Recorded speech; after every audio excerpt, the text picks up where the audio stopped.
If you've got plenty of fruit, you can thrive. If you're going to eat just animal flesh, you're not going to thrive.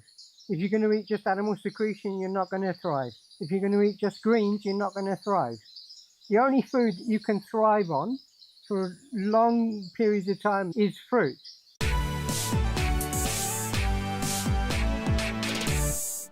Hi everybody. Hello everyone. Today we're going to answer the question about whether or not we eat greens. People have asked, more than one person. Do we eat greens? Should I start? Yes. Yes. Well, the simple answer is no, we don't. We just eat fruit. But I did write in my autobiography, I think in volume 3, that I'm growing here some perennial greens.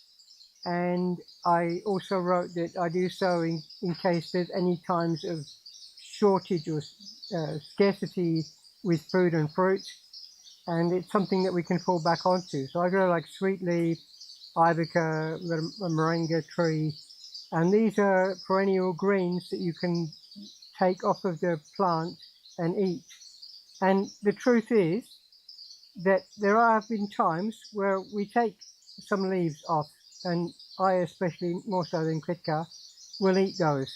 But it happens so very rarely that it's not really worth talking about.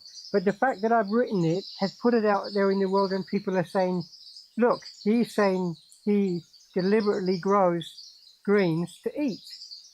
So therefore, he's eating greens. He's not fruitarian. He's not fruitarian. I think this is a shallow way of looking at it, really, and it's jumping on something to find fault.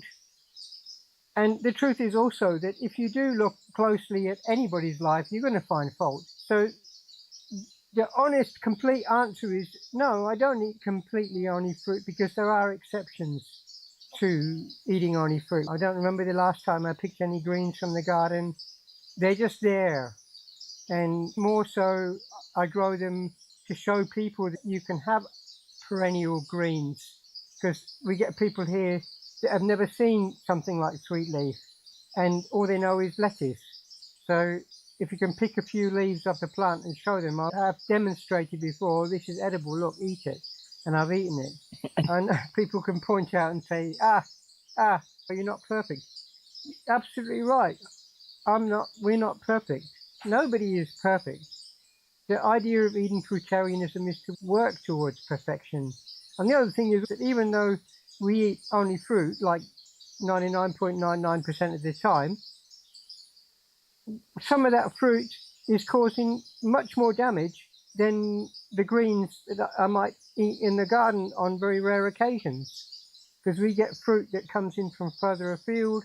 It might come in from Victoria or somewhere that's 3,000, 4,000 kilometers away, however the distance it might be, and we'll eat that fruit. And surely that fruit has caused much more damage than a little bit of greens that I've grown here. So again, if you look closely at us, you're going to find imperfection. You're going to find things that you can jump on and say, that's not right. We drive a car. We do lots of things, but we're not using those things as an excuse to do further damage. We're trying to minimize damage as best as we can. I agree with you. We both have that experience separately and now together, that people, if we tell them we eat fruit, they often want to find fault in us. They don't show interest. And is that actually possible? I never heard of it, or something on those lines. Most people would not ever mention that. They would just say something like, are you using plastic knives so you don't kill the vitamins? They worry about stuff like this.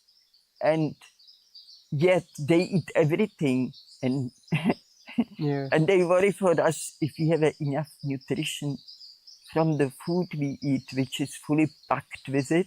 There's nothing which can harm you unless it's really pumped with bad chemicals.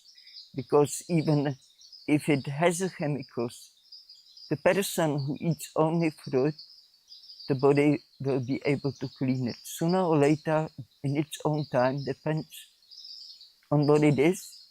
But people who eat anything, or even raw food, with a lot of frozen vegetables and those oils and agave syrups, they would have also health problems because this is not natural food. For us, the green, it's something like in the cravings. When you crave, you would like to have something different. So therefore, sometimes we may get the sweet leaf. I never was big on the greens. I was always attracted mostly by the fruit. Only when I was kid with my mom, only in a family, we used to cook spinach. And when I grew up, I made a spinach for myself from stinging nettle. And that's maybe only green really I was into. And the stinging nettle was also only in the season since spring to autumn. And then through the winter, I didn't have them. And I used to love parsley when I lived at home with my parents since our early childhood.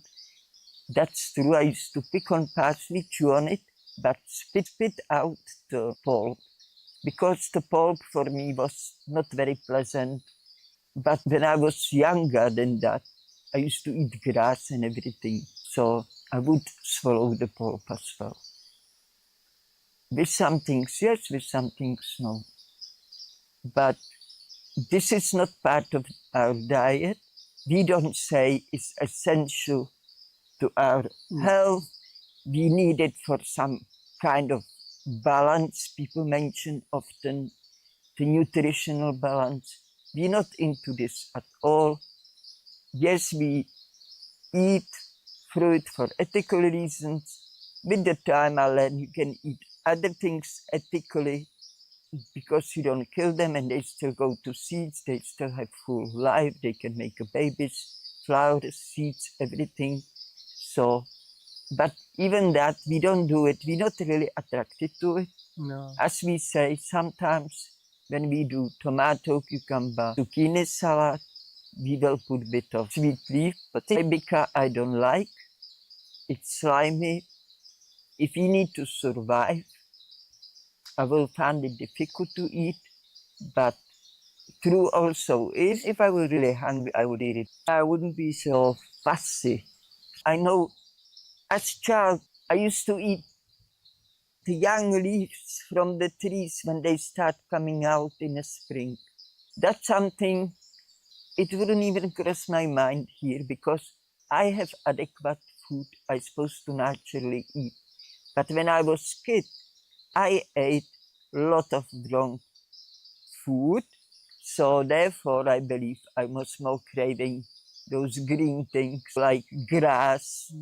I think those kind of foods can be looked at more as survival foods or in times of scarcity, because I have explained in my book, I've created this ethical food tower that shows you what foods are most ethical, and there's no doubt that tree fruit's at the very top of the list.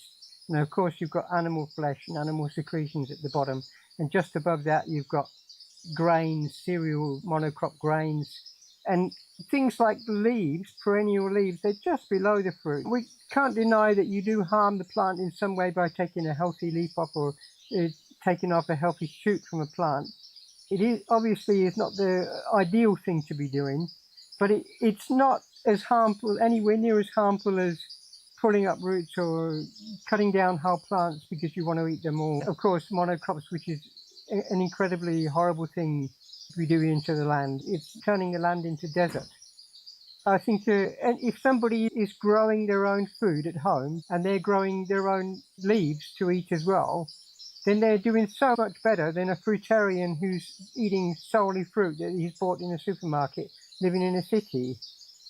Now, I know there's always room for improvement no matter what lifestyle you're on, but the harm that somebody is doing growing their own food is so much less than the harm that somebody's doing who's reliant on the system.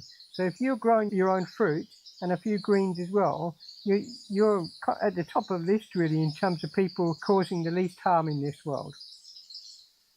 Yes, that's true. I noticed raw food people, the ones I've seen in real life, how they make big ball like this, like huge. Our balls for salad are tiny, like this. and their bowl is like this, full of different green leaves with spinach and silver beet and lettuce, and like they put big emphasis on that green food. For me, it's never was easy to digest. When I took an apple from tree, I would eat it and I would fully enjoy it. The greens, I may eat little bit, and I was over it. I never considered it as something I should have a heaps of, because I was never attracted to the greens, really. Even I sometimes pick a little bit, chew on it, and spit it out. And I watch sometimes, I used to watch it almost every day, short videos of a mother feeding 2 twins, and I liked the way she feeds her children. She put the food on the front of them, even when they were little babies. After 6 months, most people start giving solid food. And she started with fruit. And she will put each time different fruit, because she was testing what they actually like and what they doesn't like. She let them just play with it. If they mash it on themselves, she fully let them do whatever they want. And only if she seems to be dangerous somehow for them, she will tell them why they should not do that. And gently. And that's it. Anyway, those kids, they now like 2-year-old or 3, I'm not sure. And each time those kids have fruit, they show most enthusiasm to eat. They really eat it like they scared somebody going to take it away from them, especially when they give it other food. And I notice that on a lot of kids. When they get fruit occasionally and there's heaps of it, they get really excited and they start eating it like this, which I never seen them eat any food with such enthusiasm. I also notice when they get the greens, raw greens on their plate, they show interest in it, might be because they have few more things on the plate. So the interest in the greens are almost always on the end. They check this thing, this thing, this thing, and then they go check on a green. And when they put it in the mouth, they find it curious, they put more, and interesting enough, they really start stuffing the mouth with that green. And they keep chewing it. They still have their first mouthful, chewing, and then suddenly they both go, blah. And they spit that ball, and they will go even with their hands and try to wipe all the rest from their tongue, from their mouth. They really feel like suddenly they have big poison or something they really despise to have in their mouth. And that I found very curious. This is maybe where I come from, the saying, children don't like green, because I think they're not attracted to the color, and they're not attracted to the bulk of the, because it's juicy kind of on the beginning, and then it's become like sawdust, very dry, fibrous, ugly thing.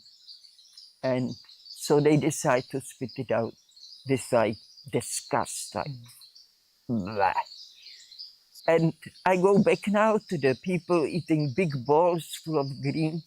If I eat it, I would definitely get constipation, because I know when I was kid and there was not enough fruit and I ate more like raw veggies and including greens, because I would eat anything raw, and we have a lot of things fresh in the garden constantly through the season daily. I would always chew on those things, but I'd never eat it like I'd eat fruit.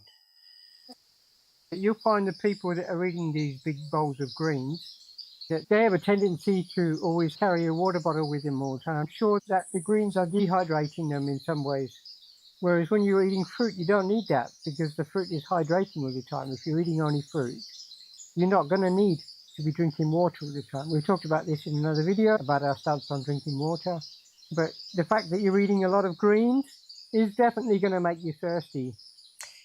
And this is a great point, because if you're thirsty, that indicates there is something toxic in your food. Because the food you put in your body and it's not natural to your body, and you put too much of it, you're definitely going to feel the negative effect of it. I believe if I was living only on the greens, I would be sick sooner or later from it. I would not feel as many benefits I feel from fruit alone. Yeah, it's true. You can thrive on just fruit. You can do that. You can thrive. If you've got an abundance of fruit, plenty of fruit, you can thrive. If you're going to eat just animal flesh, you're not going to thrive. If you're going to eat just animal secretion, you're not going to thrive. If you're going to eat just greens, you're not going to thrive. The only food you can thrive on for long periods of time, like we're talking about a whole lifetime, Whole life. is fruit. And nothing else, you're not going to thrive, you're not going to even survive long term if you're eating just animal flesh. And you're not going to thrive if you're eating just cheese, or if you're drinking just milk or other animal secretions. You're not going to thrive on that, whereas you will with fruit. Yeah. Yes. Yeah. And that's true. Not only with the fruit you will thrive, but also when it's something wrong with you, your body can deal with it. Also, when you eat some fruit with more chemicals in it, your body can deal with it. But if you eat anything else but the fruit, whatever it is, raw or cooked, yeah, of course, raw is always best. You will always build some harm in your body, which will sooner or later show. I want to address that Fitka said that if you're thirsty, it shows you've got some kind of toxicity inside of you. But I don't think that's 100% true, because you can be outside working hard on fruit and get thirsty. You can get thirsty. Getting thirsty is normal under certain circumstances. But thirst and hunger, they hang together when you're on a fruit diet. So we juice a lot. We drink a lot of our fruit. We've mentioned that before. Well, I personally don't get thirsty. I honestly, it doesn't matter what I do, even exercise or anything. But we drink fruit juices every day, 3.5 liters juice every day. And then I eat some fruit as well. And I think that's the reason why I don't get thirsty. And I can work in a garden on a full sun, in a hot summer day in the tropics. I definitely don't get thirsty. I may get worn out toward the end of a bit, but soon as I rest for like 5 minutes, I'm back fully recharged and I can keep going again. But it's not like, oh, I need to drink now. Anyway, I think we've more than answered the question. We've gone over like we always do. We always talk about more than the question actually is, but I think we've addressed the issue. So if it's okay with you, we say goodbye till next week. Yeah, we can say goodbye. Divide love in your heart, because love is most important thing we can have. It's the best value you can multiply. Multiply the love in your heart. Okay, have a good one. Till next time. Bye.